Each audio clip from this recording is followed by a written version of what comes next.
ಇಲ್ಲಿವರೆಗೆ ಬಂದು ನಮ್ಮೆಲ್ಲರಿಗೆ ಈ ಸಲಹೆಯನ್ನು ಕೊಟ್ಟು ನಮ್ಮ ಸದುದ್ದೇಶವನ್ನು ತಮ್ಮ ಮುಂದೆ ಇಟ್ಟದಕ್ಕಾಗಿ ನಾನಾ ಚೌಹಾಣ್ ಅವರಿಗೆ ಅನಂತ ಧನ್ಯವಾದಗಳು. ಇನ್ನು ಮುಂದೆ ಪರಮ ಪೂಜ್ಯರ ಆಶೀರ್ವಚನ, ನಾವು ನೀವೆಲ್ಲರೂ ಅವರ ಮಾತುಗಳಿಗೆ ಕಿವಿಯಾಗೋಣ.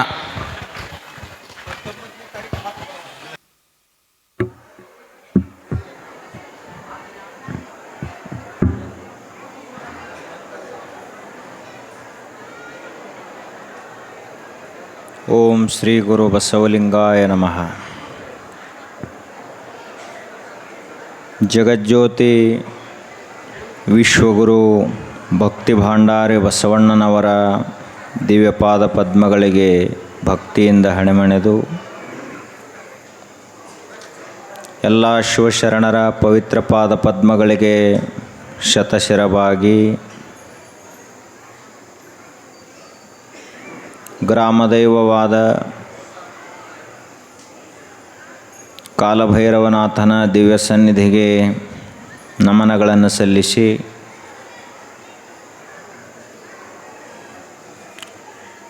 ವಿರಕ್ತ ಮಠದ ಮಹಾ ತಪಸ್ವಿಗಳು, ಶ್ರೇಷ್ಠ ಜ್ಞಾನಿಗಳು, ಅನುಭಾವಿಗಳು,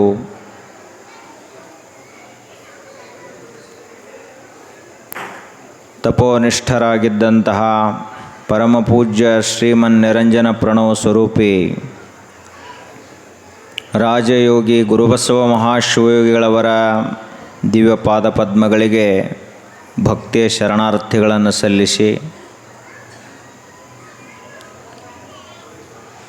ಪರಮಪೂಜ್ಯ ಶ್ರೀಮನ್ ನಿರಂಜನ ಪ್ರಣವ ಸ್ವರೂಪಿ ಚನ್ನಬಸವ ಮಹಾಶಿವಯೋಗಿಗಳವರ ಪಾದ ಪದ್ಮಗಳಿಗೂ ಹಣೆಮಣೆದು ಅನುಭಾವದ ದಿವ್ಯ ವೇದಿಕೆಯ ಘನ ಸಾನ್ನಿಧ್ಯವನ್ನು ವಹಿಸಿರುವ ಪರಮಪೂಜ್ಯ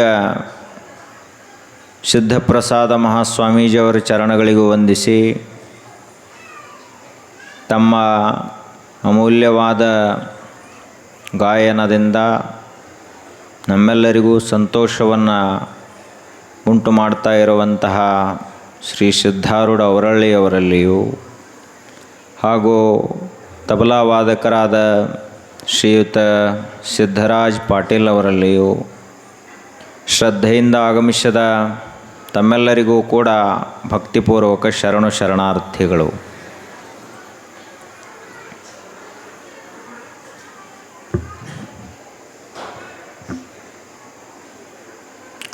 ಹನ್ನೆರಡನೇ ಶತಮಾನ ಒಂದು ಅನುಭಾವದ ಶತಮಾನ.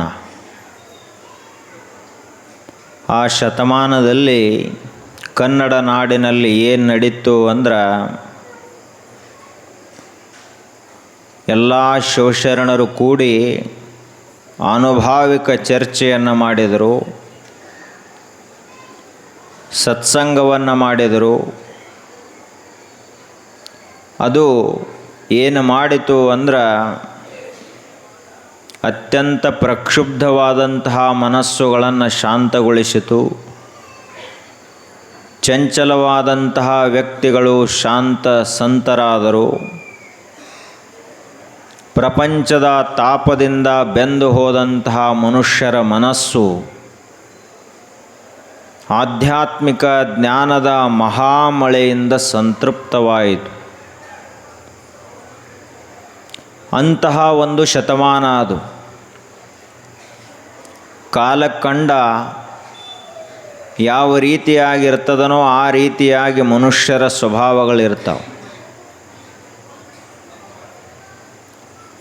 ನಾವು ಮೊದಲೆಲ್ಲ ಈ ಜಗತ್ತಿನ ಇತಿಹಾಸವನ್ನು ನೋಡಿದರೆ ಕೆಲವೊಂದು ಶತಮಾನಗಳು ಯುದ್ಧದ ಶತಮಾನಗಳು. ಆ ಶತಮಾನಗಳಲ್ಲಿ ಇಡೀ ಜಗತ್ತಿನಾದ್ಯಂತ ಯುದ್ಧವೇ ನಡೀತಾ ಇತ್ತು. ಒಬ್ಬ ರಾಜ ಇನ್ನೊಬ್ಬ ರಾಜನ ಮೇಲೆ ಆಕ್ರಮಣ ಮಾಡುವುದು, ತನ್ನ ಪ್ರದೇಶವನ್ನು ವಿಸ್ತರಿಸಿಕೊಳ್ಳುವುದು, ಹೀಗೆ ಇದೊಂದು ಯುದ್ಧದ ಕೆಲವೊಂದಿಷ್ಟು ಶತಮಾನಗಳಿದ್ದು, ಇನ್ನು ಕೆಲವೊಂದಿಷ್ಟು ಶತಮಾನಗಳು ಬರೀ ಸಾಹಿತ್ಯ ಕ್ಷೇತ್ರದಲ್ಲಿ ಅದ್ವಿತೀಯ ಸಾಧನೆಗಳಾದವು. ಆ ಶತಮಾನದಲ್ಲಿ ಜಗತ್ತಿನಲ್ಲಿ ಹೊಸ ಹೊಸ ಜ್ಞಾನದ ಮುಖಗಳು ತೆರೆದುಕೊಂಡವು. ಅನೇಕ ಜನ ಕವಿಪುಂಗವರು ಜನ್ಮ ತಾಳಿದರು. ಅಷ್ಟೇ ಅಲ್ಲದೆ ಸಾಹಿತ್ಯ ಕ್ಷೇತ್ರ ಶ್ರೀಮಂತ ಆಯಿತು. ಇನ್ನು ಕೆಲವೊಂದಿಷ್ಟು ಶತಮಾನಗಳಲ್ಲಿ ವೈಜ್ಞಾನಿಕ ಆವಿಷ್ಕಾರಗಳಾದವು. ಜಗತ್ತು ಏನನ್ನಾದರೂ ಹೊಸದನ್ನು ಸಂಶೋಧನೆ ಮಾಡಲಿಕ್ಕೆ ಹೊರಟಿತು. ಆವಾಗ ಯಾವುದು ನಮಗೆ ಗೊತ್ತಿರಲಿಲ್ಲ ಅದು ಗೊತ್ತಾಗ್ತಾ ಹೋಯಿತು. ಗುರುತ್ವಾಕರ್ಷಣ ಶಕ್ತಿ ಅಂತ ಒಂದದ, ಅದು ಯಾವಾಗ ಸಂಶೋಧನೆಗೆ ಒಳಪಟ್ಟಿತು, ಯಾವಾಗ ಅದರ ಆವಿಷ್ಕಾರ ಆಯ್ತಲ್ಲ, ಆವಾಗ ರಾಕೆಟ್ ತಂತ್ರಜ್ಞಾನ ಹೆಚ್ಚು ಬೆಳಕಿಗೆ ಬಂತು. ಒಂದು ವಸ್ತು ಈ ಭೂಮಿಯ ಗುರುತ್ವವನ್ನು ಮೀರಿ ಹೋಗಬೇಕಾದ್ರೆ ಇಷ್ಟೇ ವೇಗದಲ್ಲಿ ಇಷ್ಟೇ ಸಮಯದಲ್ಲಿ ಹೋದ ಮಾತ್ರ ಅದು ಈ ಭೂಮಿಯ ಗುರುತ್ವವನ್ನು ಮೀರಿ ಆಕಾಶಕ್ಕೆ ಏರ್ತದೆ. ಅಂತಹ ಒಂದು ಶಕ್ತಿ ಅದು ಮೊದಲೇ ಇತ್ತು. ಅದನ್ನು ಇಲ್ಲಿನ ವಿಜ್ಞಾನಿಗಳು ಕಂಡುಹಿಡಿದರು. ಮೊದಲ ಒಂದು ಚಕ್ರ ಇತ್ತು. ಆ ಚಕ್ರದಿಂದಲೇ ಇವತ್ತು ವಿಶ್ವದಲ್ಲಿ ಎಷ್ಟೋ ಆವಿಷ್ಕಾರಗಳಾದವು. ಈಗ ಕೆಲವೊಂದಿಷ್ಟು ಶತಮಾನಗಳು ವಿಜ್ಞಾನದ ಶತಮಾನಗಳು. ಅದರಂತೆ ಆಧ್ಯಾತ್ಮಿಕ ಶತಮಾನ, ಅನುಭಾವದ ಶತಮಾನ, ಸತ್ಸಂಗ ದಾಸೋಹದ ಕಾಯಕದ ಶತಮಾನ ಯಾವುದು ಅಂದ್ರೆ ಅದು 12ನೇ ಶತಮಾನ. ಇಡೀ ಜೀವನದಲ್ಲಿ, ಇಡೀ ಜಗತ್ತಿನಲ್ಲಿ ಯಾವುದಕ್ಕೆ ಬೆಲೆ ಅದ ಅಂದ್ರೆ ಅಧ್ಯಾತ್ಮಕ್ಕಿರುವಷ್ಟು ಬೆಲೆ ಯಾವುದಕ್ಕೂ ಇಲ್ಲ. ಅಷ್ಟು ಬೆಲೆ ಅಧ್ಯಾತ್ಮಕ್ಕದ. ಅದಕ್ಕೆ ಅಧ್ಯಾತ್ಮಕ್ಕೆ ಪರಮಾರ್ಥ ಅಂತ ಕರೀತಾರೆ. ಪರಮಾರ್ಥ ಅಂದ್ರೆ ಇದಕ್ಕಿಂತಲೂ ಶ್ರೇಷ್ಠ ಸಂಪತ್ತೇ ಯಾವುದೂ ಇಲ್ಲ ಜಗತ್ತಿನಲ್ಲಿ. ಬೆಳ್ಳಿ, ಬಂಗಾರ, ವಜ್ರ, ವೈಢೂರ್ಯಗಳು, ಮುತ್ತು, ರತ್ನಗಳು, ಇನ್ನುಳಿದಂಥ ಭೂಮಿ, ಸೀಮೆ, ಅಧಿಕಾರ, ಅಂತಸ್ತು, ಇದು ಏನೇನದಲ್ಲ, ಇದು ಎಲ್ಲಕ್ಕಿಂತಲೂ ಬೆಲೆ ಬಾಳುವಂಥದ್ದು ಯಾವುದು ಅಂದ್ರೆ ಅದು ಅಧ್ಯಾತ್ಮ, ಪರಮಾರ್ಥ. ಈ ಜಗತ್ತಿನಲ್ಲಿ ಯಾವ ಶ್ರೀಮಂತನಿಗೂ ಕೂಡ ಒಬ್ಬ ಸಂತನನ್ನು ಕೊಂಡುಕೊಳ್ಳುವಷ್ಟು ರೊಕ್ಕಿಲ್ಲ ಅವನ ಹತ್ತಿರ. ಒಬ್ಬ ಮಹಾತ್ಮರನ್ನು ಯಾವ ರೊಕ್ಕದಿಂದಲೂ ಕೂಡ ಒಲಿಸಿಕೊಳ್ಳಿಕ್ಕೆ ಸಾಧ್ಯ ಇಲ್ಲ. ನ ಕರ್ಮಣಾನ ಪ್ರಜೆಯ ಧನೇನ ತ್ಯಾಗೇನ ಏಕೇನ ಅಮೃತತ್ವ ಮಾನುಷು. ನಾವೇನಾದರೂ ಮಹಾತ್ಮರನ್ನು, ಗುರುಗಳನ್ನು ಒಲಿಸ್ಕೊಳ್ಬೇಕಾಗಿತ್ತು ಅಂದ್ರೆ ಬಹಳ ಜನ ಅದಾರ ನನ್ನ ಹಿಂದೆ ಅಂತಂದ್ರೆ ಮಹಾತ್ಮರು ಒಲಿಯುವುದಿಲ್ಲ.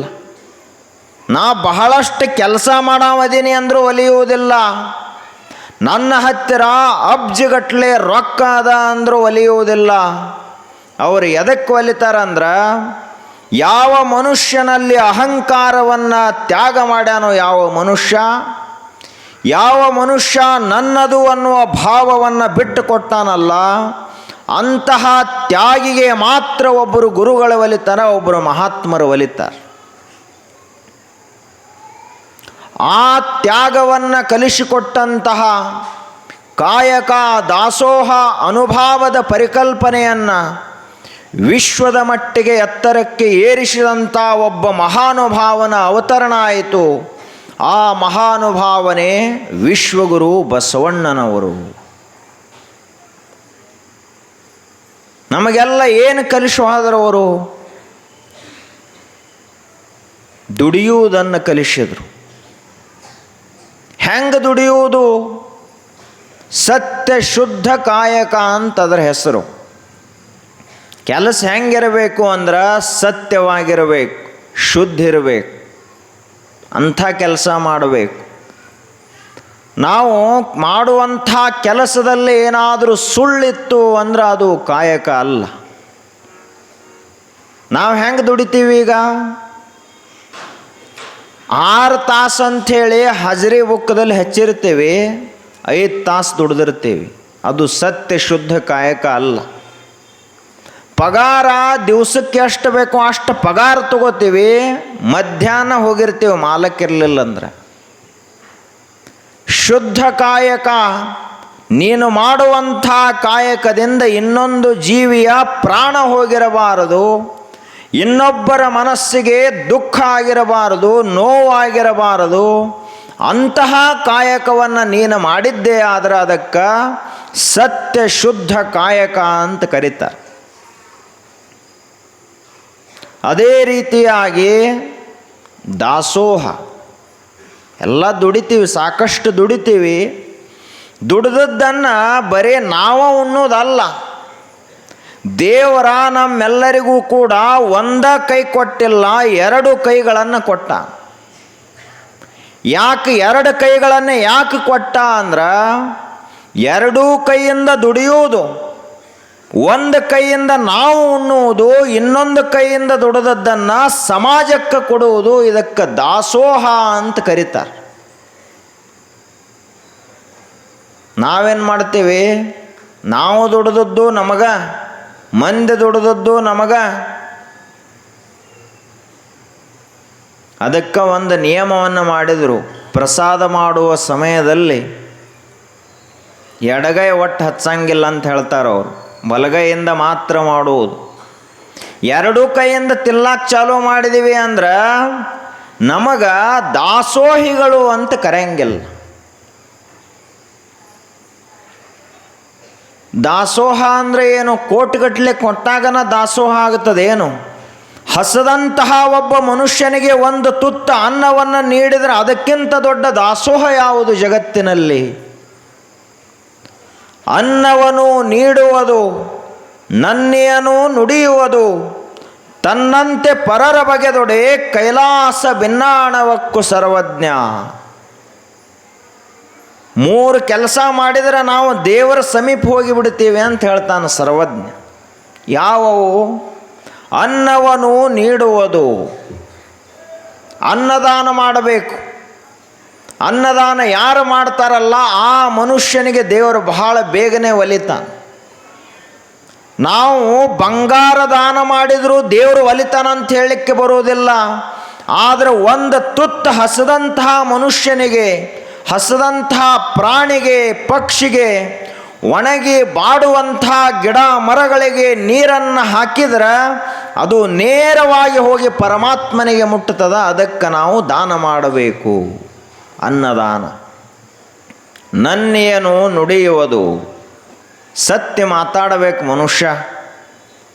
ಎದಕ್ಕದ ಇದು ಬಾಯಿ? ಬರೀ ಮಾತನಾಡುವುದಕ್ಕಾಗಿಲ್ಲ, ಸತ್ಯವನ್ನು ಮಾತನಾಡುವುದಕ್ಕಾಗಿ ನಮ್ಮ ಮುಖ ಅದ. ನಮಗೊಂದಿಷ್ಟು ಮಾತು ಬರ್ತಾವೆ. ಬರೇ ಸುಳ್ಳು ಹೇಳ್ಕೊ ತಿರುಗಾಡ್ತಿದ್ದೀವಿ ಅಂದ್ರೆ ನಮಗೆ ಹೆಂಗೆ ದೇವರು ಒಲ್ಯಾವ? ಸುಳ್ಳು ಹೇಳುವುದು ಒಂದು ಅಭ್ಯಾಸ ಆಗಿಬಿಟ್ಟದು ಈಗಿನವರಿಗೆ. ಆದರೆ ಅದನ್ನು ನಾವು ಕಡಿಮೆ ಮಾಡಬೇಕು, ಸತ್ಯ ಹೇಳುವುದು ಹೆಚ್ಚು ಮಾಡಬೇಕು. ತನ್ನಂತೆ ಪರರ ಬಗೆದೊಡೆ ಕೈಲಾಸ ಭಿನ್ನಾಣವಕ್ಕೂ ಸರ್ವಜ್ಞ. ನನಗೆ ಹೆಂಗೆ ಯಾರಾದರೂ ಬೈದರು ಅಂದ್ರೆ ದುಃಖ ಆಗ್ತದ, ಹಂಗೆ ನಾನು ಇನ್ನೊಬ್ಬರಿಗೆ ಬೈದ್ನಿ ಅಂದ್ರೆ ಅವ್ರಿಗೆ ದುಃಖ ಆಗ್ತದಲ್ಲ ಅಂತ ತಿಳುವಳಿಕೆ ಬಂತು ಅಂದ್ರೆ ಅದಕ್ಕೇನಂತಾರ ಧರ್ಮ ಅಂತ ಕರೀತಾರೆ. ಇದನ್ನು ಕಲಿಸಿಕೊಟ್ಟಂತಹ ಮಹಾನುಭಾವ ಯಾರು ಅಂದ್ರೆ ಬಸವಣ್ಣನವರು. ಅವರು ಈ ಜಗತ್ತಿನಲ್ಲಿ ಯಾವುದಕ್ಕಾಗಿ ಅವತರಿಸಿದರು ಅಂದ್ರೆ ಅವರದೇ ಆದ ಮಾತುಗಳಲ್ಲಿ ನೋಡುವುದಾದರೆ, ಜ್ಞಾನದ ಬಲದಿಂದ ಅಜ್ಞಾನದ ಕೇಡು ನೋಡಯ್ಯ, ಜ್ಯೋತಿಯ ಬಲದಿಂದ ತಮಂಧದ ಕೇಡು ನೋಡಯ್ಯ, ಸತ್ಯದ ಬಲದಿಂದ ಅಸತ್ಯದ ಕೇಡು ನೋಡಯ್ಯ, ಪರುಷದ ಬಲದಿಂದ ಅವಲೋಹದ ಕೇಡು ನೋಡಯ್ಯ, ಕೂಡಲ ಸಂಗಮ ದೇವ ನಿಮ್ಮ ಶರಣರ ಅನುಭವದ ಬಲದಿಂದ ಎನ್ನ ಭವದ ಕೇಡು ನೋಡಯ್ಯ. ಬಸವಣ್ಣನವರಿ ಜಗತ್ತಿನಲ್ಲಿ ಯಾವುದಕ್ಕಾಗಿ ಅವತರಿಸಿದರು? ನಾವು ಎಲ್ಲರೂ ಹುಟ್ಟುತ್ತೀವಿ, ಅವರು ಹುಟ್ಟಿದರು. ನಾವೆದಕ್ಕೆ ಹುಟ್ಟುತ್ತೀವಿ ಅಂದ್ರೆ ಅಪ್ಪನ ಆಸ್ತಿ ಕಸುಗಳು ಸಲುವಾಗಿ ಹುಟ್ಟುತ್ತೀವಿ, ಆಸ್ತಿಗೆ ವಾರಸುದಾರರಾಗಿ ಹುಟ್ಟುತ್ತೀವಿ. ಆದ್ರೆ ಬಸವಣ್ಣನವರು ಎದಕ್ಕೆ ಹುಟ್ಟಿದರು ಈ ಜಗತ್ತಿನಲ್ಲಿ ಅಂದ್ರೆ ಜ್ಞಾನದ ಬಲದಿಂದ ಅಜ್ಞಾನದ ಕೇಡು ನೋಡಯ್ಯ. ಒಬ್ಬ ಮನುಷ್ಯನಲ್ಲಿ ತಿಳುವಳಿಕೆ ಹೆಚ್ಚಾಕೋತ ಹೋಯ್ತು ಅಂದ್ರೆ ಅವ ತಪ್ಪು ಮಾಡುವುದನ್ನು ಕಡಿಮೆ ಮಾಡ್ತಾನೆ. ಸತ್ಯದ ಬಲದಿಂದ ಅಸತ್ಯದ ಕೇಡು ನೋಡಯ್ಯ. ಅವನಲ್ಲಿ ಸತ್ಯವನ್ನು ಮಾತನಾಡುವಂಥ ಪ್ರವೃತ್ತಿ ಹೆಚ್ಚಾಯಿತು ಅಂದ್ರೆ ಸುಳ್ಳು ಹೇಳುವುದು ತನ್ನಿಂದ ತಾನೇ ಕಡಿಮೆಯಾಗಿ ಹೋಗುತ್ತದೆ. ಪರುಷದ ಬಲದಿಂದ ಅವಲೋಹದ ಕೇಡು ನೋಡಯ್ಯ. ಪರುಷ ಮಣಿಯನ್ನು ತಂದ ಕಬ್ಬಿಣಕ್ಕೆ ಹಚ್ಚಿದ್ರೆ ಕಬ್ಬಿಣ ಬಂಗಾರ ಆಗುತ್ತದೆ. ಹಾಗ ನಿಮ್ಮ ಶರಣರ ಅನುಭವದ ಬಲದಿಂದ ಎನ್ನ ಭವದ ಕೇಡು ನೋಡಯ್ಯ. ಏನು ಮಹಾತ್ಮರದಾರ, ಅವರ ಮಾತುಗಳನ್ನು ಕೇಳಿದರೆ ನನ್ನ ಸಂಸಾರದ ತಾಪೆಲ್ಲ ಹರಿದು ಹೋಗ್ತದ ಅಂತ ಬಸವಣ್ಣವ್ರು ಹೇಳಿದರು. ಹಾಗೆ ಈ ಜಗತ್ತಿನಲ್ಲಿ ಅಧ್ಯಾತ್ಮದ ಸೂರ್ಯನಾಗಿ ಧರ್ಮದ ತೇಜವಾಗಿ ಅವತರಿಸಿದಂಥವರು ಬಸವಣ್ಣನವರು. ಅವರು ಮಾಡಿದಂಥ ಅತ್ಯಂತ ದೊಡ್ಡ ಕೆಲಸ ಯಾವುದು ಅಂದ್ರೆ, ಈಗೇನು ತಾವೆಲ್ಲ ಬಂದು ಹಿಂಗೆ ಸಂಜೆ ವೇಳೆಯಲ್ಲಿ ಕೂಡೇರಲ್ಲ, ಇದೇ ರೀತಿಯಾಗಿ ಅನುಭವ ಮಂಟಪ ಅದನ್ನು ಅವರು ಪ್ರಾರಂಭ ಮಾಡಿದರು. ಅನುಭವ ಏನದ ಅನುಭವ ಮಂಟಪ? ಅಲ್ಲಿ ಎಲ್ಲ ಶರಣರು ಕೂಡ ದಿನಂಪ್ರತಿ ಕಾಯಕ ಮಾಡಿ ದಾಸೋಹವನ್ನು ಮಾಡಿ ಸಂಜೆ ಸಮಯಕ್ಕೆ ಅನುಭವ ಮಂಟಪಕ್ಕೆ ಬರ್ತಿದ್ರು. ಅಲ್ಲಿ ಬಂದುಕೊಂಡು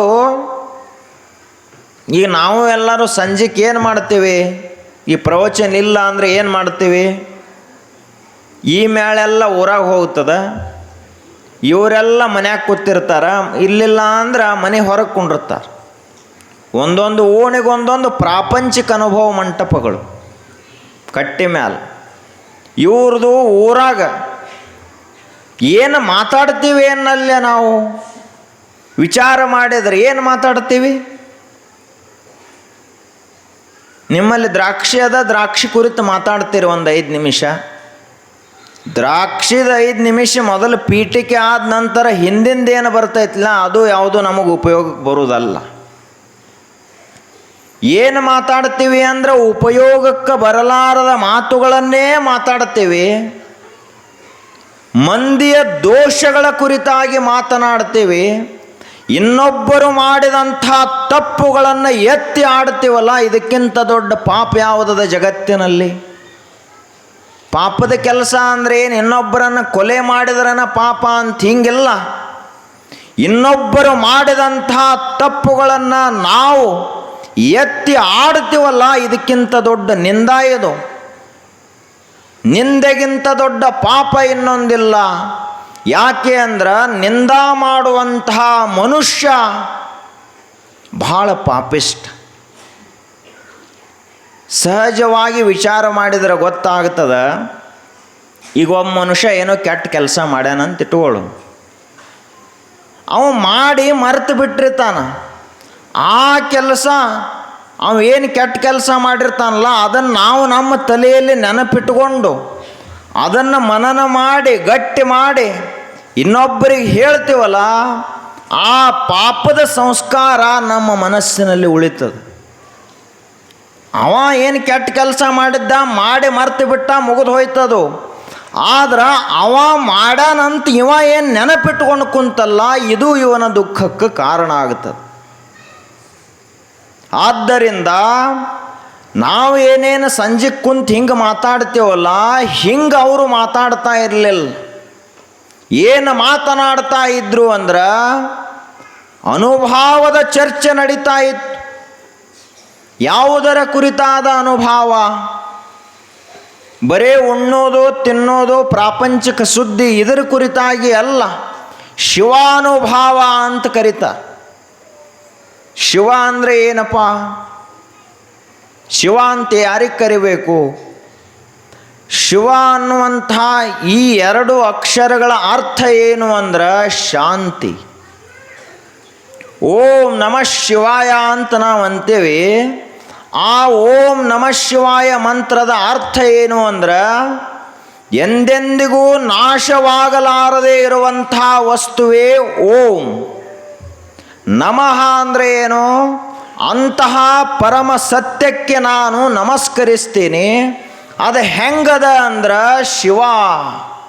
ಶಿವ ಅಂದ್ರೆ ಶಾಂತವಾಗ್ಯದ. ನಾವು ಹುಟ್ಟಿದರೂ ಕೂಡ ಅದು ಹುಟ್ಟಿಲ್ಲ, ನಾವು ಬದುಕಿದರೂ ಕೂಡ ಅದು ನಮ್ಮಂಗೆ ಪ್ರಪಂಚ ಮಾಡಿಲ್ಲ, ನಾವು ಸತ್ತರೂ ಕೂಡ ಅದು ಇದ್ದಂಗ ಅದ. ಈ ಜಗತ್ತು ಹುಟ್ಟಿದಾಗಲೂ ಅದು ಹಂಗ ಇತ್ತು, ಈ ಜಗತ್ತು ಬದುಕಿದಾಗಲೂ ಕೂಡ ಅದು ಹಂಗ ಅದ. ಈ ಜಗತ್ತು ನಾಶವಾಗಿ ಹೋದಾಗಲೂ ಕೂಡ ಯಾವುದು ಶಾಂತವಾಗಿರ್ತದಲ್ಲ ಅದಕ್ಕೆ ಶಿವ ಅಂತ ಕರೀತಾರೆ. ಓಂ ನಮಃ ಶಿವಾಯ ಅಂದರೆ ಏನು? ನಾನು ಆ ಪರಮ ಸತ್ಯಕ್ಕೆ ನಮಸ್ಕಾರ ಮಾಡ್ತೀನಿ ಅಂತ ಅದರ ಅರ್ಥ. ಶಿವಾನುಭಾವ ಅಂದರೆ ಏನು? ಪರಮ ಶಾಂತಿಯ ಅನುಭವ ನಮ್ಮೆಲ್ಲರಿಗಾಗಲಿ. ಹುಟ್ಟಿನಿಂದ ಇಲ್ಲಿಯವರೆಗೆ ಬರೀ ಏನು ಮಾಡಿದ್ದೀವಿ ನಾವು? ಚಿಂತೆ ಮಾಡಿದ್ದೇವೆ, ತಾಪ ಮಾಡಿಕೊಂಡಿದ್ದೇವೆ, ದುಃಖ ಉಂಟಾಗ್ಯದ, ಶಾಂತಿ ಅನ್ನೋದು ಅನುಭವಕ್ಕೆ ಬಂದಿಲ್ಲ. ಅದಕ್ಕೆ ಆ ಶಾಂತಿ ನಮಗೆ ಅನುಭವಕ್ಕೆ ಬರಬೇಕಾದ್ರೆ ಎಲ್ಲಿ ಗಿಡ ಅದ ಅದರ ಕೆಳಗೆ ಹೋಗಿ ಕುಂತಾಗಲೇ ನಮಗೆ ನೆರಳಿನ ಅನುಭವ ಬರ್ತದೆ. ಎಲ್ಲಿ ನೀರದಲ್ಲ ಅಲ್ಲಿಗೆ ಹೋದಿವಿ ಅಂದ್ರೆ ತಂಪಿನ ಅನುಭವ ಬರ್ತದೆ.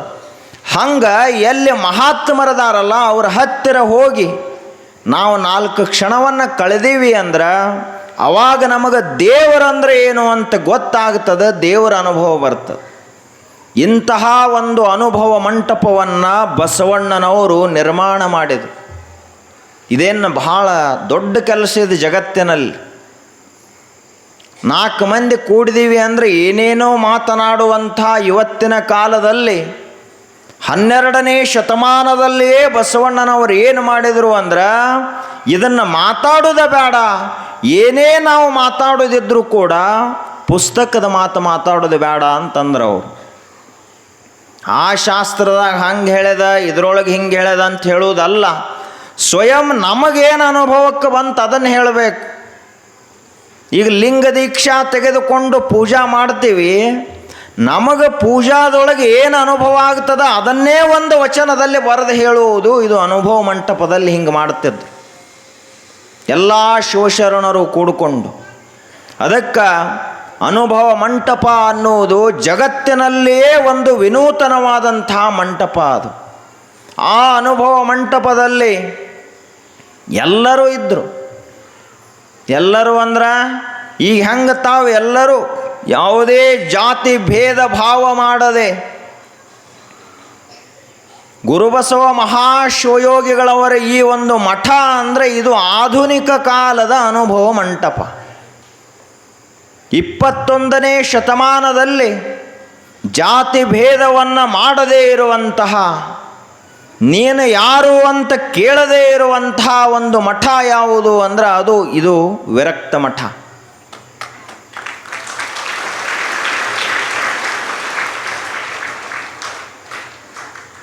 ಇಲ್ಲಿ ಎಲ್ಲರೂ ಪ್ರಸಾದ ಮಾಡಿರ್ತಾರ, ಇಲ್ಲ ನೀವು ಮೇಲ್ಜಾತಿಯವರು ಮೊದಲು ಬಂದ ಊಟ ಮಾಡ್ರಿ ಅಂತ ಯಾರು ಅನ್ನೋದಿಲ್ಲ, ಎಲ್ಲರೂ ಸಮಾನ.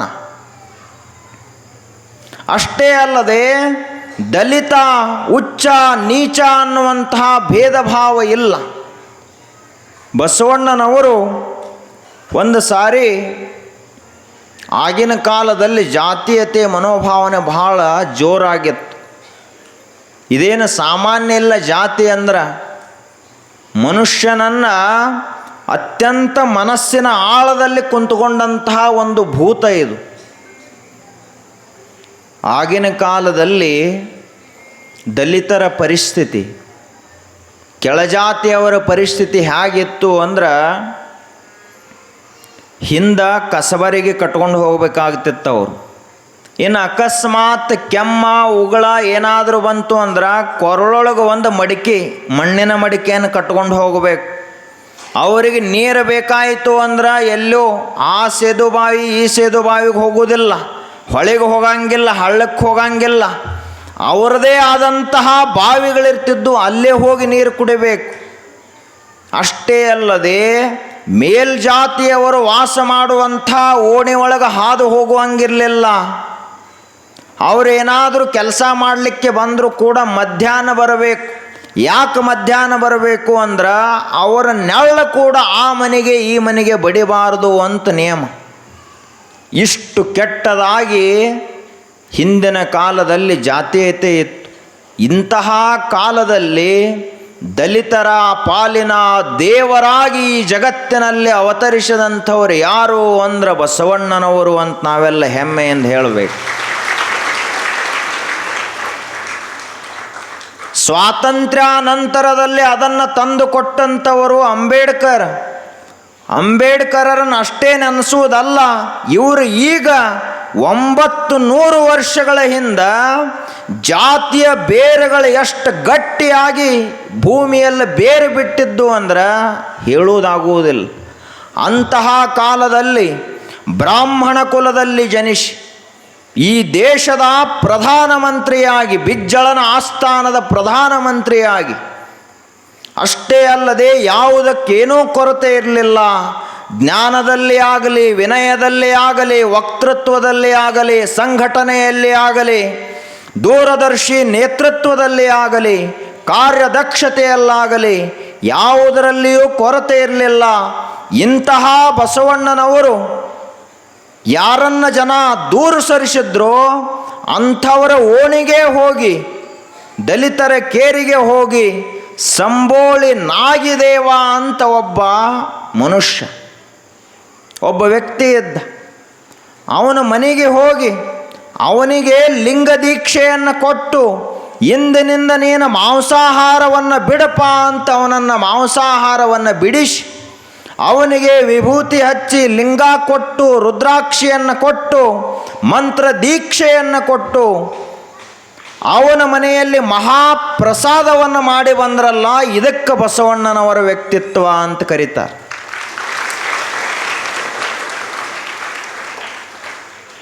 ಇನ್ನೊಂದು ಗೊತ್ತಿರಬೇಕು, ಈ ಜಾತಿ ಪದ್ಧತಿಯ ಹಿಂದೆ ಒಂದು ವಿಜ್ಞಾನ ಅಡಗ್ಯದ.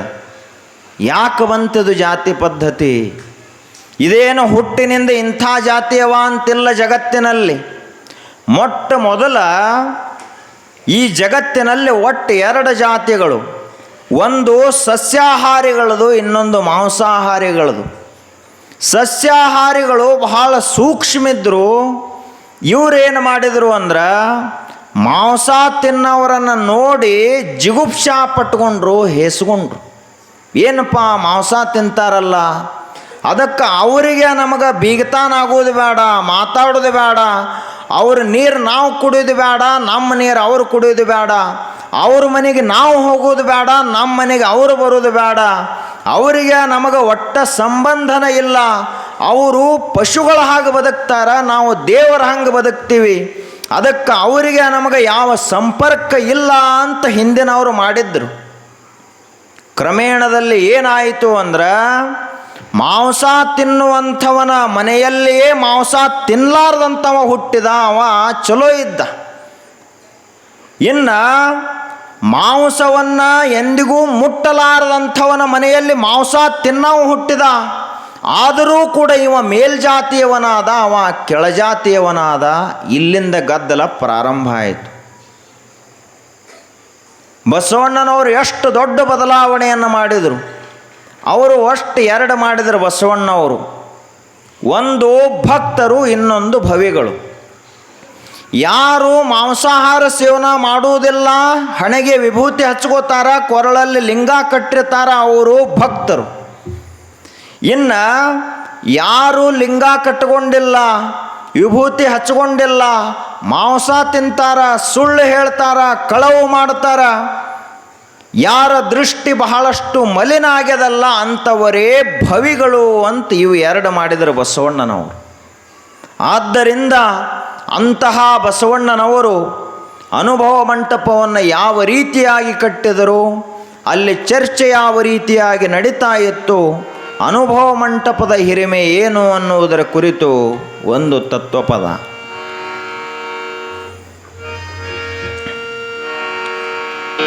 ಹಲೋ ಹಲೋ ಸಬ್ರು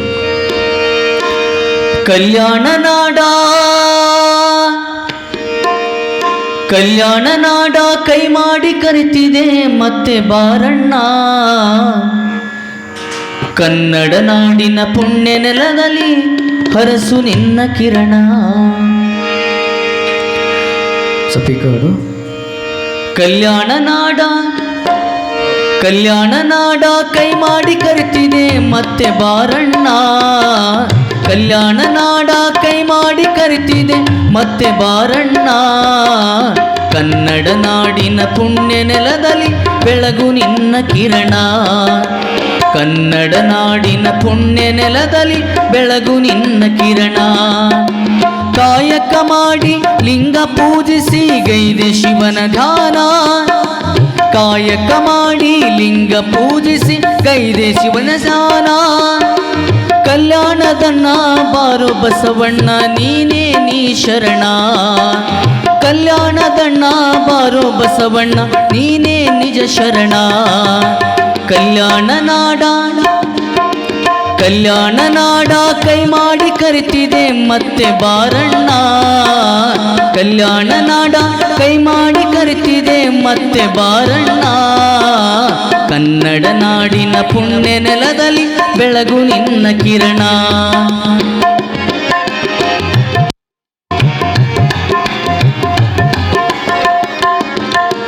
ಸರಳ ಭಾಷೆಯಲ್ಲಿ ಸುಲಲಿತವಾಗಿ ಬರೆದೆ ನೀನು ವಚನ. ಬರೆದ ವಚನವ ಅರಿತು ಓದಿದರೆ ತನು ಮನ ಪಾವನ.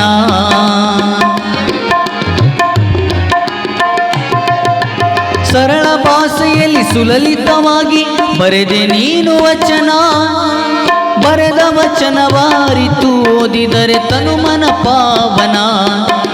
ಸಾರುತ್ತಿಹುದು ಜಗದ ಮೂಲೆ ಮೂಲೆ ನಿನ್ನ ನಾಮ ಚೆನ್ನ. ಸಾರುತ್ತಿರುವುದು ಜಗದ ಮೂಲೆಯಲ್ಲಿ ನಿನ್ನ ನಾಮ ಚೆನ್ನ. ಅಪ್ಪಟ್ಟವಾಗಿ ಶರಣರ ನಾಡಿಗೆ ನೀನೇ ಚೊಕ್ಕ ಚಿನ್ನ. ಅಪ್ಪಟ್ಟವಾಗಿ ಶರಣರ ನಾಡಿಗೆ ನೀನೇ ಚೊಕ್ಕ ಚಿನ್ನ. ಕಲ್ಯಾಣ ನಾಡ ಕಲ್ಯಾಣ ನಾಡ ಕಲ್ಯಾಣ ನಾಡ ಕೈ ಮಾಡಿ ಕರಿತಿದೆ ಮತ್ತೆ ಬಾರಣ್ಣ. ಕನ್ನಡ ನಾಡಿನ ಪುಣ್ಯ ನೆಲದಲ್ಲಿ ಬೆಳಗು ನಿನ್ನ ಕಿರಣ. ಕನ್ನಡ ನಾಡಿನ ಪುಣ್ಯ ನೆಲದಲ್ಲಿ ಹರಸು ನಿನ್ನ ಕಿರಣ.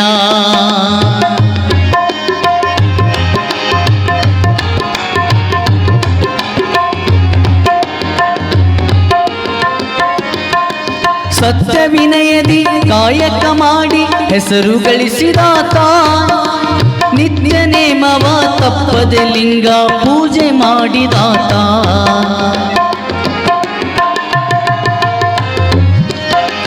ಸತ್ಯ ವಿನಯದಿ ಕಾಯಕ ಮಾಡುತ್ತ ಹೆಸರು ಗಳಿಸಿದಾತ. ನಿತ್ಯ ನೇಮವ ತಪ್ಪದೆ ಪೂಜೆ ಮಾಡಿದಾತ. ಅನ್ಯತನವನ್ನು ಅಳಿಸಿ ನೀನು ಬಸವ ಎನಿಸಿದಾತ. ಅನ್ಯತನವನ್ನು ಅಳಿಸಿ ನೀನು ಬಸವ ಎನಿಸಿದಾತ. ತನ್ನ ತಾನರಿತು ಉನ್ನತ ಹೆಸರು ಬೆಳೆಸಿದ ಪ್ರಖ್ಯಾತ. ತನ್ನ ತಾನರಿತು ಉನ್ನತ ಹೆಸರು ಬೆಳೆಸಿದ ಪ್ರಖ್ಯಾತ. ಕಲ್ಯಾಣ ನಾಡ ಕಲ್ಯಾಣ ನಾಡ ಕಲ್ಯಾಣ ನಾಡ ಕೈ ಮಾಡಿ ಕರಿತಿದೆ ಮತ್ತೆ ಬಾರಣ್ಣ. ಕನ್ನಡ ನಾಡಿನ ಪುಣ್ಯ ನೆಲದಲ್ಲಿ ಬೆಳಗು ನಿನ್ನ ಕಿರಣ.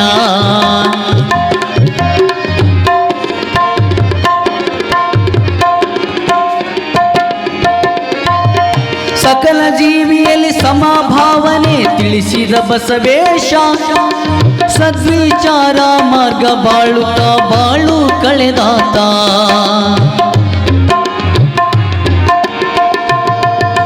ಸಕಲ ಜೀವಿಯಲ್ಲಿ ಸಮಭಾವನೆ ತಿಳಿಸಿದ ಬಸವೇಶ. ಸದ್ವಿಚಾರ ಮಾರ್ಗವನ್ನು ತಿಳಿಸಿದ ಬಸವೇಶ. ಭಾವಜೀವಿಯಾಗಿ ಬದುಕು ಮಾಡಿದೆ ನೀನೇ ಬಸವೇಶ. ಭಾವಜೀವಿಯಾಗಿ ಬದುಕು ಮಾಡಿದೆ ನೀನೇ ಬಸವೇಶ. ಭಾವಜೀವಿಯಾಗಿ ಬದುಕು ಮಾಡಿದೆ ನೀನೇ ಬಸವೇಶ. ಭಕ್ತರ ಬಾಳನು ನಿತ್ಯ ಬೆಳಗಿದ ಕಲ್ಯಾಣ ಬಸವೇಶ. ಭಕ್ತರ ಬಾಳನು ನಿತ್ಯ ಬೆಳಗುವ ನೀನೇ ಬಸವೇಶ. ಕಲ್ಯಾಣ ನಾಡ ಕಲ್ಯಾಣ ನಾಡ ಕಲ್ಯಾಣ ನಾಡ ಕೈ ಮಾಡಿ ಕರಿತಿದೆ ಮತ್ತೆ ಬಾರಣ್ಣ. ಕನ್ನಡ ನಾಡಿನ ಪುಣ್ಯ ನೆಲದಲ್ಲಿ ಬೆಳಗು ನಿನ್ನ ಕಿರಣ. ಕಾಯಕ ಮಾಡಿ ಲಿಂಗ ಪೂಜಿಸಿ ಗೈದೆ ಶಿವನ ಧ್ಯಾನ. ಕಾಯಕ ಮಾಡಿ ಲಿಂಗ ಪೂಜಿಸಿ ಗೈದೆ ಶಿವನ ಧ್ಯಾನ. ಕಲ್ಯಾಣದನ್ನ ನೀನೇ ಬಸವಣ್ಣ ಮತ್ತೆ ಬಾರಣ್ಣ. ಕಲ್ಯಾಣದಣ್ಣ ನೀನೇ ಬಸವಣ್ಣ ಮತ್ತೆ ಬಾರಣ್ಣ. ಕಲ್ಯಾಣದಣ್ಣ ಮತ್ತೆ ಬಾರಣ್ಣ ನೀನೇ ಬಸವಣ್ಣ. ಕಲ್ಯಾಣದಣ್ಣ ನೀನೇ ಬಸವಣ್ಣ ಮತ್ತೆ ಬಾರಣ್ಣ. ಕಲ್ಯಾಣ ನಾಡ ಕೈ ಮಾಡಿ ಕರಿತಿದೆ ಮತ್ತೆ ಬಾರಣ್ಣ. ಕನ್ನಡ ನಾಡಿನ ಪುಣ್ಯ ನೆಲದಲ್ಲಿ ಬೆಳಗು ನಿನ್ನ ಕಿರಣ. ಕನ್ನಡ ನಾಡಿನ ಪುಣ್ಯ ನೆಲದಲ್ಲಿ ಬೆಳಗು ನಿನ್ನ ಕಿರಣ. ಕನ್ನಡ ನಾಡಿನ ಪುಣ್ಯ ನೆಲದಲ್ಲಿ ಬೆಳಗು ನಿನ್ನ ಕಿರಣ.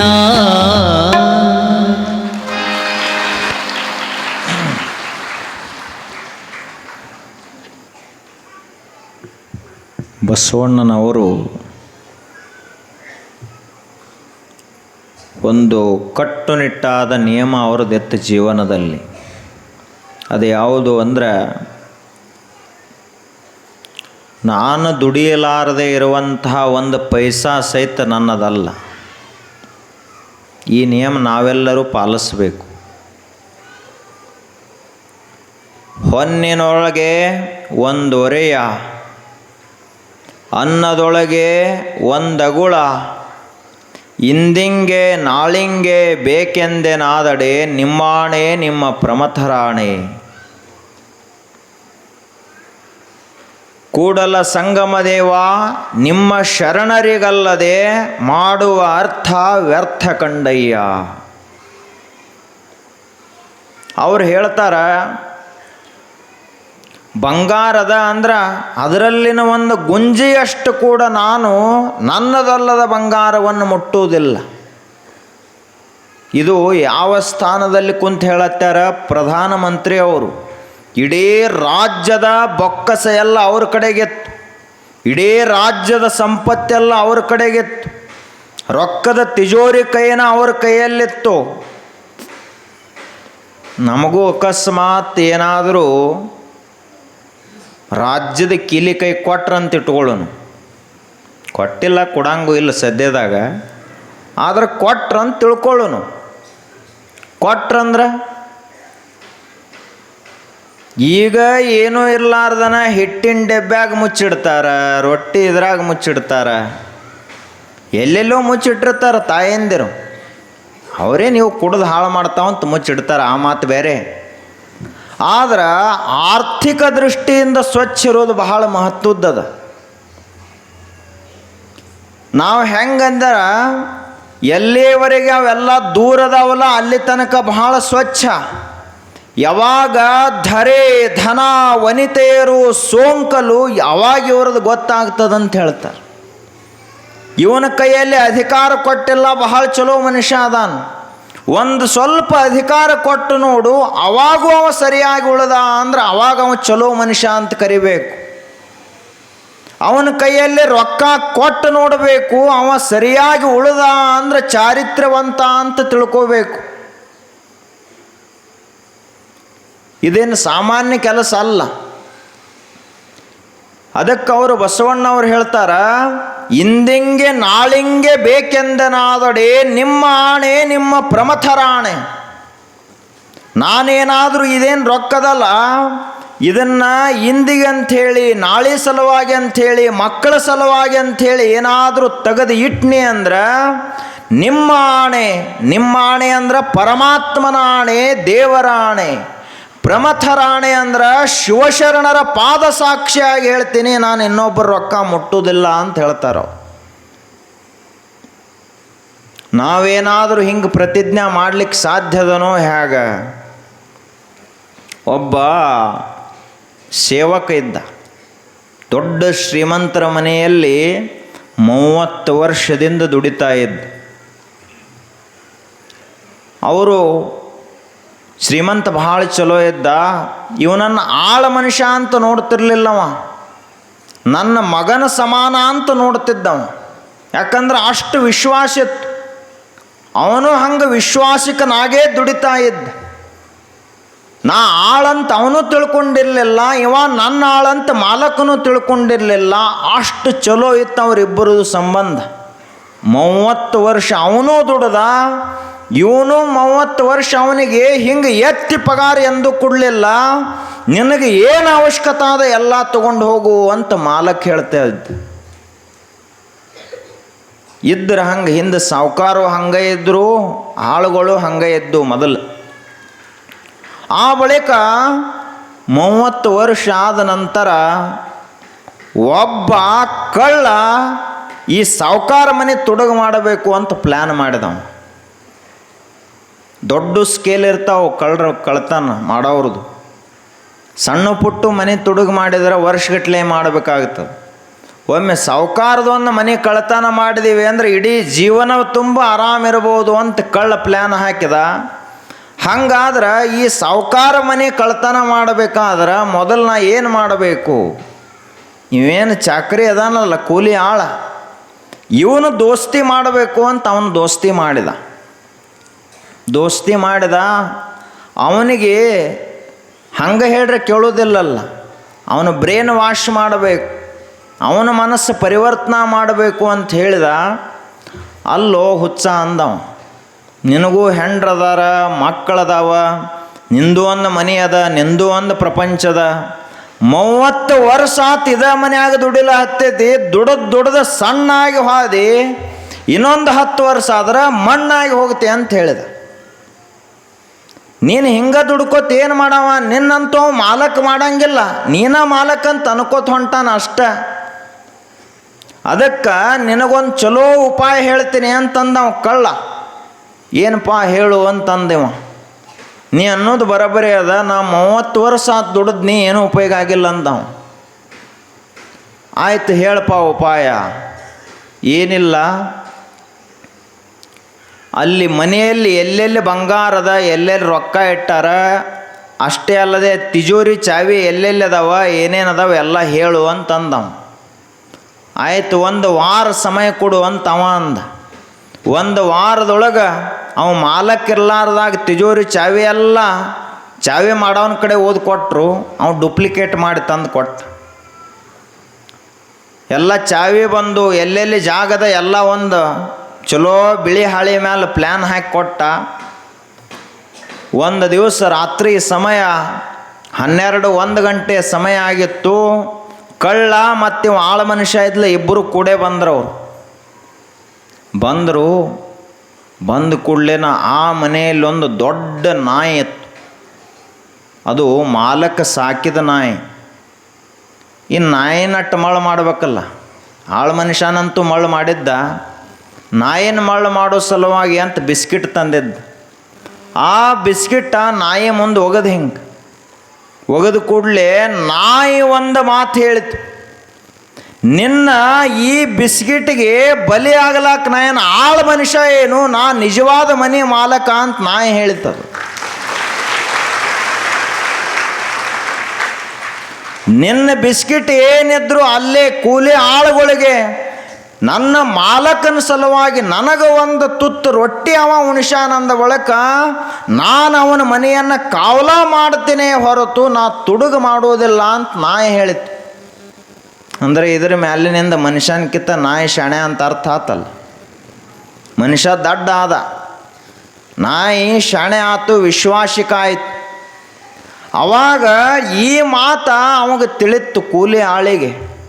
ಅವ ಅಂದ, ಒಂದು ನಾಯಿಗೆ ಇಷ್ಟು ಬುದ್ಧಿ ಅದ ಅಂದ ಬಳಿಕ ನಾನು 30 ವರ್ಷ ಮಾಲಕನ ಸಲುವಾಗಿ ದುಡಿದು ಈಗ ಕ್ಷುದ್ರವಾದ ಕ್ಷುಲ್ಲಕವಾದ ಈ ಆಸೆಗೆ ಬಲಿಯಾಗಿ ನಾರೆ ಹಾಕಿ ಕಳ್ಳನಿಂದ ಹೋಗಬೇಕು ಅಂತ ಅವನ ಹೊಳ್ಳಿ ಬಡಿಗೆ ತಗೊಂಡು ಕಳ್ಳನ ಓಡಿಸಿಬಿಟ್ಟ. ಅವನು ಪರಿವರ್ತನೆ ಆದ.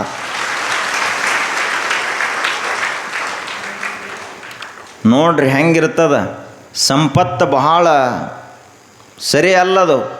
ಸಂಪತ್ತು ಯಾವಾಗ ಯಾರನ್ನು ಬದಲು ಮಾಡ್ತದ ಗೊತ್ತಿಲ್ಲ. ಅದಕ್ಕೆ ಬಸವಣ್ಣವ್ರು ಹೇಳ್ತಾರ, ಬಿಜ್ಜಳನ ಭಾಂಡಾರವೆನಗೆ ಕೈಯ, ಊರ ಮುಂದೆ ಹಾಲ ಹಳ್ಳ ಹರಿಯುತ್ತಿರಲು ಓರೆಯಾವಿನ ಹಂಗೆನಗೆ ಕೈಯ ಅಂತ ಕೇಳ್ತಾರೆ. ಊರು ಮುಂದನ ಹಳ್ಳನ ಹಾಲಿಂದ ಹರಿಲಾಗ್ತದಂದ ಬಳಿಕ ಇದು ಎಂದೂ ಹಿಂಡ್ಲಾರ್ದಂಥ ಆಕಳ ಹಿಂದೆ ಬೆನ್ನು ಹತ್ತಿ ಹೋಗಿ ನಾ ಏನು ಮಾಡಲಿ? ಹಂಗ ನನಗ ಹರನೀವ ಕಾಲಕ್ಕೆ ಸಿರಿಯು ಬೆನ್ನಲಿ ಬರ್ಕು, ಹರಿದು ಹೆದ್ದೊರೆಯು ಕೆರೆ ತುಂಬಿದಂತಯ್ಯ, ಪರಮ ನಿರಂಜನನ ಮರೆವ ಕಾಲಕ್ಕೆ ತುಂಬಿದ ಹರವಿಯ ಕಲ್ಲಕೊಂಡಂತೆ ಕಾಣ ಕೂಡಲ ಸಂಗಮ ದೇವ. ಒಂದು ಮಾತು ಹೇಳ್ತಾರೆ ಬಸವಣ್ಣವ್ರು, ಬಹಳ ಚಲೋ. ನೀವೇನಾದರೂ ಬಹಳ ಬಡವರಿದ್ರಿ ಅಂದ್ರೆ ಶ್ರೀಮಂತರ ಮುಂದೆ ಹೋಗಿ ಎಂದು ಬಹಳ ಬೇಡ್ಲಕ್ಕೆ ಹೋಗಬೇಡ್ರಿ. ನಿಮ್ಮನ್ನು ಬಹಳ ಕೆಳಗಿನವರು ಅಂತ ನೋಡ್ತಾರ. ಅವ್ರು ತಿರಸ್ಕಾರದಿಂದ ನೋಡ್ತಾರ, ಅಪಮಾನ ಮಾಡ್ತಾರ. ಅದಕ್ಕಾಗಿ ನೀನು ಬೇಡುವುದೇ ಆಗಿತ್ತು ಅಂದ್ರೆ ಶಿವನ ಹತ್ತಿರ ಹೋಗಿ ಬೇಡು. ಶಿವ ಕೊಟ್ಟ ಅಂದ್ರೆ ಸವಿಲಾರ್ದಷ್ಟು ಕೊಡ್ತಾನ. ಶ್ರೀಮಂತ ಕೊಟ್ಟ ಅಂದ್ರೆ 10,000 ಕೊಡಬಹುದು, 1,00,000 ಕೊಡಬಹುದು, 1,00,00,000 ಕೊಡಬಹುದು. ಅದಕ್ಕೆ ಲೆಕ್ಕದ. ಶ್ರೀಮಂತ ಕೊಟ್ಟದ್ದಕ್ಕೆ, ರಾಜ ಕೊಟ್ಟದ್ದಕ್ಕೆ ಲೆಕ್ಕದ. ಆದ್ರೆ ಒಂದು ವೇಳೆ ಹರನೇ ಪರಮಾತ್ಮನೇ ದೇವರೇ ಕೊಡ್ಲಾಕ ಮನಸ್ಸು ಮಾಡಿದ ಅಂದ್ರ ಹರನೀವ ಕಾಲಕ್ಕೆ ಸಿರಿಯು ಬೆನ್ನಲಿ ಬರ್ಕು. ನಾವು ಬ್ಯಾಡಂದ್ರೂ ಕೂಡ ದೇವರ ಬೆಳಕಿಂಡಲೆ ಸುರದ ಅಂತ ಹೇಳ್ತಾರೆ. ದೇವರು ಕೊಡು ಕಾಲಕ್ಕೆ ಹರಿದು ಹೆದ್ದೊರೆಯು ಕೆರೆ ತುಂಬಿದಂತಯ್ಯ. ಒಂದು ದೊಡ್ಡ ಮಳೆ ಆಯಿತು ಅಂದ್ರೆ ಹೆಂಗೆ ಹಳ್ಳ ಎಲ್ಲ ಬಂದು ಕೆರೆ ಒಂದು ರಾತ್ರಿ ಒಳಗೆ ಹೆಂಗೆ ತುಂಬುತ್ತದ, ಹಂಗೆ ದೇವರು ಕೊಟ್ಟ ಅಂದ್ರೆ ಕೆಲವೇ ವರ್ಷಗಳಲ್ಲಿ ಮನುಷ್ಯ ಶ್ರೀಮಂತನಾಗುತ್ತಾನೆ. ಇದು ಯಾವಾಗ ದೇವರನ್ನು ನೆನೆಸೋ ಕಾಲಕ್ಕೆ ಹಿಂಗಾಗ್ತದೆ. ಪರಮ ನಿರಂಜನನ ಮರೆವ ಕಾಲಕ್ಕೆ ದೇವರನ್ನು ನಾವೇನಾದರೂ ಮರ್ತೀವಿ ಅಂದ್ರೆ ಅವಾಗೇನಾಗ್ತದ, ತುಂಬಿದ ಹರವಿಯ ಕಲ್ಲಕೊಂಡಂತೆ ಕಾಣ ಕೂಡಲ ಸಂಗಮ ದೇವ. ಹರಿವೆಲ್ಲ ಬಹಳ ತುಂಬಿರ್ತದ, ನೀರಿರ್ತದ. ಆ ನೀರು ಖಾಲಿ ಆಗಲಕ್ಕೇನು ಒಂದು ದಿವಸ ಬೇಕಾಗಿಲ್ಲ, ಒಂದು ವರ್ಷ ಬೇಕಾಗಿಲ್ಲ. ಒಂದು ಹಳ್ಳ ಒಗೆದ್ರೆ ಸಾಕು, ನೀರೆಲ್ಲ ಖಾಲಿಯಾಗಿ ಹೋಗಿಬಿಡ್ತದೆ. ಹಂಗೆ ನಾವು ದೇವರನ್ನು ಮರ್ತೀವಿ ಅಂದ್ರೆ ನಮ್ಮ ಸಂಪತ್ತೆಲ್ಲ ನಮ್ಮನ್ನು ಬಿಟ್ಟು ಹೋಗಿಬಿಡ್ತದೆ.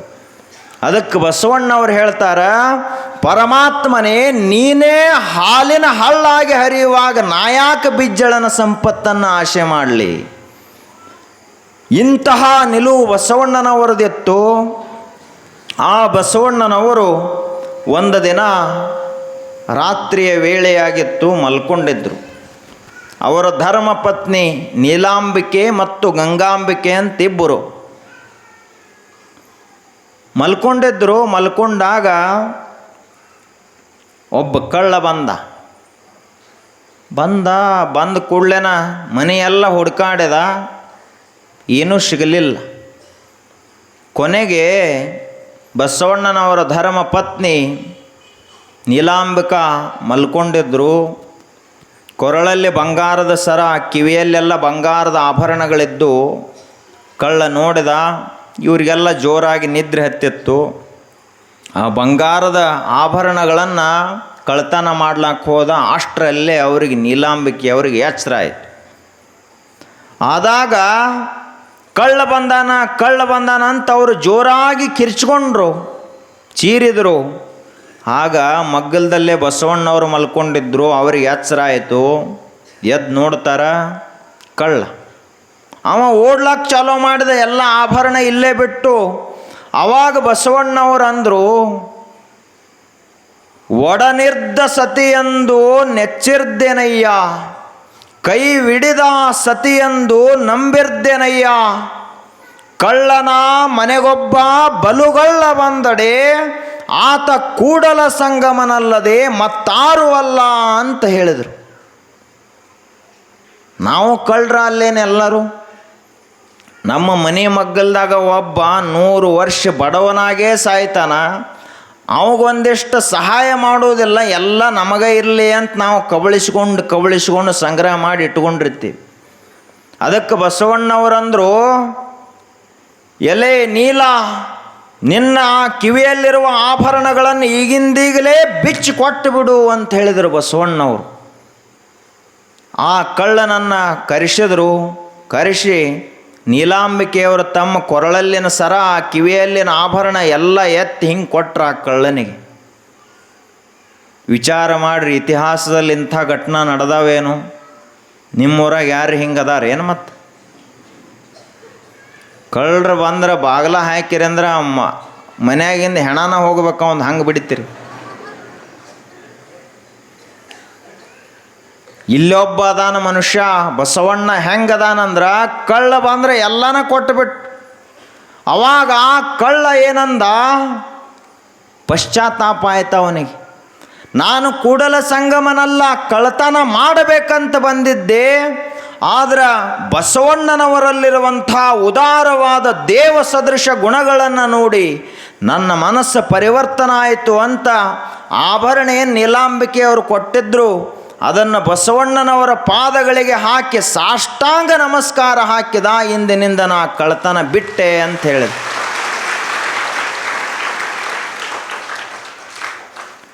ಅವ ಕಳ್ಳನಾಗಿ ಬಂದಂಥವ ಶರಣ ನನ್ನಯ್ಯನಾದ. ಅವನು ಕೂಡ ಬದಲಾಗಿ ಮಹಾತ್ಮನಾಗಿ ಹೋದ. ನಮ್ಮ ಕೈಯಾಗಿ ಸಿಕ್ಕಿದ್ರೆ ಗತಿ ಏನಾಕಿತ್ತ? ಒಂದು ಹುಚ್ಚು ಬಿಟ್ಟು ಹೊಕ್ಕಿತ್ತ ಒಂದು. ಅದಕ್ಕೆ ಅವರು ಬಸವಣ್ಣನವರಾದರು, ಜಗಜ್ಯೋತಿ ಆದರು. ನಾವು ಮನ್ಯಾನ ದೀಪ ಸಹಿತ ಆಗಿಲ್ಲ ಇನ್ನೂ. ಅಷ್ಟೇ ಅಲ್ಲದೆ ಬಸವಣ್ಣನವರು ಇಂತಹ ದೊಡ್ಡ ಒಂದು ಶರಣ ಆಂದೋಲನವನ್ನು ಮಾಡಿದರು, ಅನುಭವ ಮಂಟಪವನ್ನು ಕಟ್ಟಿದರು. 770 ಜನ ಅಮರ ಗಣಗಳಿಗೆ ಆಶ್ರಯದಾತರಾದರು. ಎಲ್ಲ ಶಿವಶರಣರು ಬಂದರು. ಅಲ್ಲಮ ಪ್ರಭುದೇವರು ಬಂದರು, ಸಿದ್ದರಾಮೇಶ್ವರರು, ಅಕ್ಕ ಮಹಾದೇವಿ, ಮೋಳಿಗೆ ಮಾರಯ್ಯ, ಮಡಿವಾಳ ಮಾಚಿದೇವ, ಅಂಬಿಗರ ಚೌಡಯ್ಯ, ನುಲಿಯ ಚಂದಯ್ಯ, ಮೇದಾರ ಕೇತಯ್ಯ, ಹಡಪದ ಅಪ್ಪಣ್ಣ, ಹಿಂಗ ಸಹಸ್ರ ಸಂಖ್ಯೆಯಲ್ಲಿ ಎಲ್ಲ ಶರಣರು ಕಲ್ಯಾಣದತ್ತ ಬಂದರು. ಒಂದು ದೊಡ್ಡ ಭಕ್ತಿಯ ಆಂದೋಲನ ಆಯಿತು. ಆವಾಗ ಬಸವಣ್ಣನವರು ಸದಾ ಕಾಲದಲ್ಲಿಯೂ ಹೆಂಗಿದ್ದವರು ಅಂದ್ರೆ ಒಂದು ಮಾತಿನಲ್ಲಿ ಹೇಳ್ತಾರವರು. ಈ ಮಾತನ್ನು ಬಹುತೇಕ ಬಸವಣ್ಣವ್ರನ್ನ ಬಿಟ್ಟರೆ ಬೇರೆ ಯಾರೂ ಹೇಳಲಿಕ್ಕಾಗೋದಿಲ್ಲ. ಎನ್ನಲ್ಲಿ ಜವೆ ಕೊರತೆಯಾದಡೆ ಎನ್ನ ನದ್ದಿ ನೀನೆದ್ದು ಹೋಗು ಕೂಡಲ ಸಂಗಮ ದೇವ ಅಂತ ಹೇಳ್ತಾರೆ. ಒಂದು ಜವೆ ಗೋಧಿ ಕಾಳು ಎಷ್ಟಿರ್ತದೆ? ಭಾಳ ಸಾಣದು. ಇಷ್ಟಾದರೂ ಏನಾದರೂ ನನ್ನ ಆಚರಣೆಯಲ್ಲಿ ಕೊರತೆ ಆದ್ರೆ, ನಾನು ಅಕಸ್ಮಾತ್ ಒಂದು ಗೋಧಿ ಕಾಳಿನಷ್ಟಾದರೂ ಸುಳ್ಳು ಹೇಳಿದ್ರೆ, ಅಷ್ಟಾದರೂ ನಾನು ತುಡುಗ ಮಾಡಿದ್ರೆ, ಅಷ್ಟಾದರೂ ಹಿಂಸಾ ಮಾಡಿದ್ರೆ, ಅಥವಾ ಇನ್ನೊಬ್ಬರ ಹೆಣ್ಮಕ್ಕಳನ್ನು ತಪ್ಪ ದೃಷ್ಟಿಯಿಂದ ನೋಡಿದ್ರೆ, ಎನ್ನ ನದ್ದಿ ನೀನೆದ್ದು ಹೋಗು ಕೂಡಲ ಸಂಗಮ ದೇವ ಅಂತ ಹೇಳ್ತಾರೆ. ಅಷ್ಟು ಸ್ವಚ್ಛವಾಗಿದ್ದಂಥವ್ರು ಯಾರು ಅಂದ್ರೆ ಬಸವಣ್ಣನವರು. ಸಾಮಾನ್ಯ ಅಲ್ಲ ಇದು.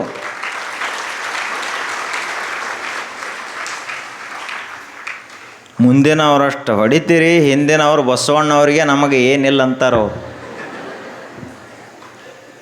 ಜವೆ ಗೋಧಿ ಏರೆ ತೊಗೊಂಬರಿ, ಅಕ್ಕಿ ಏರೆ ತೊಗೊಂಬರಿ, ನಮಗೇನಾಗ್ಬೇಕ್ರಿ ಅಂತಾರೋ. ಇಂತಹ ಒಬ್ಬ ಬಸವಣ್ಣ ಅವತರಿಸಿದ್ದರಿಂದಲೇ ಇವತ್ತಿಗೂ ಕೂಡ ನಾವು ಶಿವಶರಣರ ತತ್ವಗಳನ್ನು ನೋಡ್ತಾ ಇದ್ದೀವಿ. ಬಸವಣ್ಣನವರು ತಮ್ಮ ಜೀವನ ಹೇಗೆ ಕಳೆದರು ಅಂದ್ರೆ, ಅದರ ಕುರಿತಾಗಿ ಒಂದು ಮಾತಿನಲ್ಲಿ ಹೇಳ್ತಾರೆ, ಬಸವಣ್ಣವ್ರು ಹೆಂಗೆ ಬದುಕಿದ್ರು ನಾವು ಹೆಂಗೆ ಬದುಕ್ತೀವಿ. ನಮ್ಮ ಜೀವನ ಬಹಳ ಮಜಾ ಇರ್ತದೆ. ಸರಿಯಾಗಿ ನೋಡಿದರೆ ಶರಣರ ಜೀವನದಲ್ಲಿ ಏನು ಅಂಥ ಭಾಳ ವಿಶೇಷ ಏನು ಕಂಡು ಬರುವುದಿಲ್ಲ.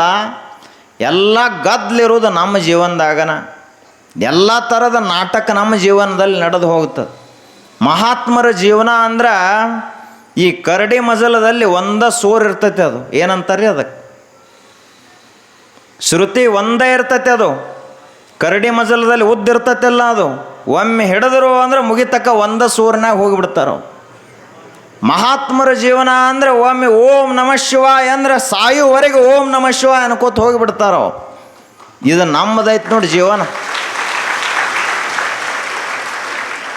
ನಮ್ಮ ಜೀವನದಾಗ ಡೊಳ್ಳು ಬರ್ತಾವು, ನಮ್ಮ ಜೀವನದಲ್ಲಿ ಹಲಿಗೆ ಬರ್ತಾವು, ನಮ್ಮ ಜೀವನದಲ್ಲಿ ನಗಾರಿಗಳು ಬರ್ತಾವು, ನಮ್ಮ ಜೀವನದಲ್ಲಿ ಈಗೀಗಂತೂ DJ ಬಂದುಬಿಟ್ಟಾವು. ಮುಗದ ಹೊತ್ತು ಏನಕ್ಕತ್ತೆ ಹೇಳಕ್ಕೆ ಬರೋದಿಲ್ಲ. ಈ ಗಣಪತಿ ಬಂತಲ್ಲ, ಏನು DJ ಹಚ್ಚಿಬಿಟ್ರಂದ್ರೆ ನೋಡ್ಬೇಕು, ಹಳೆ ಗ್ವಾಡಿ ಸಹಿತ ಬೀಳಬೇಕು. ಹಂಗೆ ಇದು ನಮ್ಮ ಜೀವನ. ಇದು ಹೊಸ ಗ್ವಾಡಿ ಸೀಳಬೇಕು, ಹಳೆ ಗ್ವಾಡಿ ಬೀಳಬೇಕು, ಹಳೆ ಮುತ್ತಾಗಳು ಹಾರ್ಟ್ ಫೇಲ್ ಆಗಬೇಕು. ಇದು ನಮ್ಮ ಜೀವನ. ಇದು ಹಿಂಗದ ಮಹಾತ್ಮರ ಜೀವನ. ಶ್ರುತಿ ಇದ್ದಂಗೆ ಎಲ್ಲೂ ಬದಲಾಗೋದಿಲ್ಲ.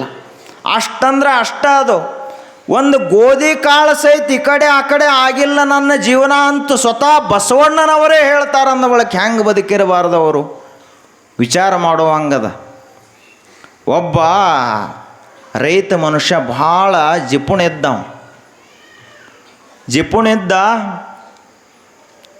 ಮಾವಿನ ಕಾಯಿ ಸುಗ್ಗಿತ್ತು. ಎಲ್ಲ ಪಾಡಿಗೆ ಬಂದಂಥ ಎಲ್ಲ ಮಾವಿನಕಾಯಿಗಳನ್ನು ತಂದ ಮನೆಯಲ್ಲಿ ಹಣ್ಣು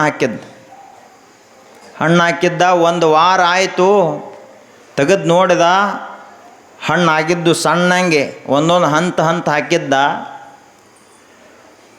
ಹಣ್ಣಾದು ತಿನ್ಬೇಕಂತ ನೋಡಿದ, ಅಲ್ಲಿ ಮೂಲ್ಯಾಗ ನೋಡಿದ 4 ಅವು ಮ್ಯಾಲೆ ಅರ್ಧ ಕೊಳತಿದ್ದು, ಅರ್ಧ ಚಲೋ ಇದ್ದು.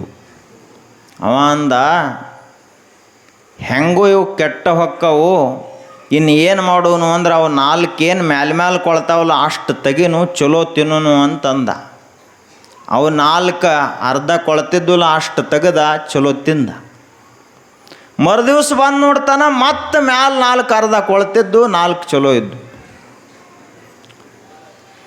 ಆ ಬಳಿಕ ಅವು 4 ಏನು ಮ್ಯಾಲೆ ಅರ್ಧ ಇದ್ನಾಗಿದ್ದಿಲ್ಲ ಅಷ್ಟು ತೆಗೆದ, ಚಲೋ ಅಷ್ಟು ತಿಂದ. ಹಿಂಗೆ 15 ದಿವಸ ಕೊಳಸೇನ ತಿಂದ ಹೊರತು ಚಲೋ ಹಣ್ಣು ಒಂತಿರ್ಲಿಲ್ಲ.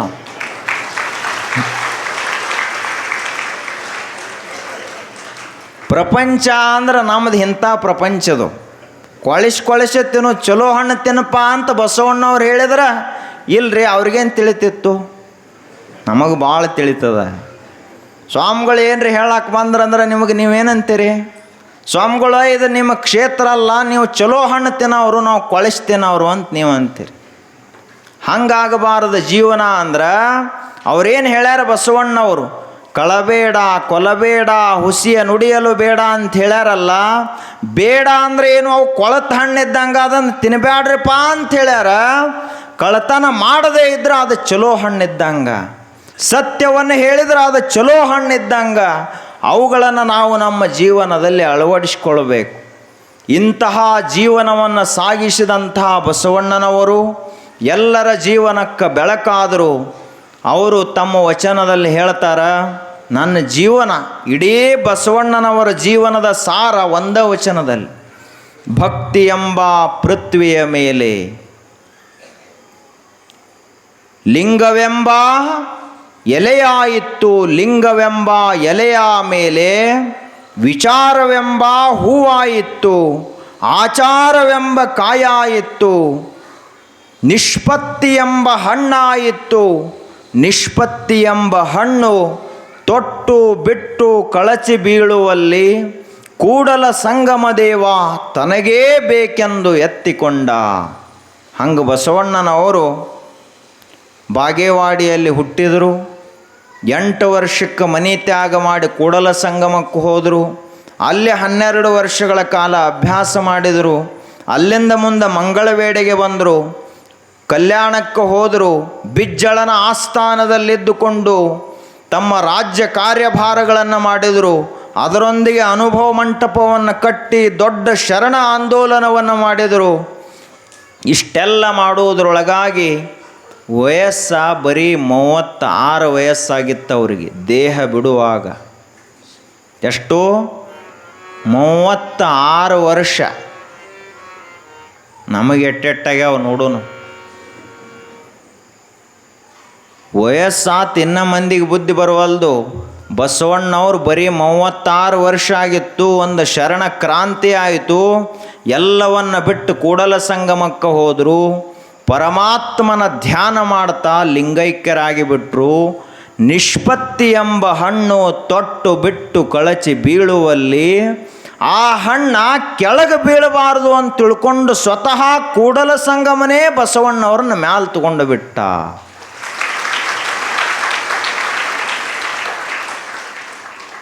ಯಾರೇ ದೇಹ ಬಿಟ್ಟರು ಅಂದ್ರೆ ಲಿಂಗೈಕ್ಯರಾದರು ಅಂತ ಬರೀತಾರೆ. ಅವರು ಲಿಂಗೈಕ್ಯರಾಗಿರುವುದಿಲ್ಲ ನಿಜವಾಗಿ ನೋಡಿದ್ರೆ. ಯಾಕಂದ್ರೆ ಯಾರ ಮನಸ್ಸು ಪರಮಾತ್ಮನಲ್ಲಿ ಮುಳುಗಿರ್ತದಲ್ಲ ಅವರಷ್ಟೇ ಲಿಂಗೈಕ್ಯರಾಗುವುದು. ಹೆಸರಿಗೆ ಬರ್ಕೊಂಡ್ರೆ ಆಗುವುದಿಲ್ಲ. ದೇವರೇನು ತಪ್ಪು ಖಾತೆ ಬುಕ್ಕಿಲ್ಲ ಅವನ ಕಡೆಗೆ.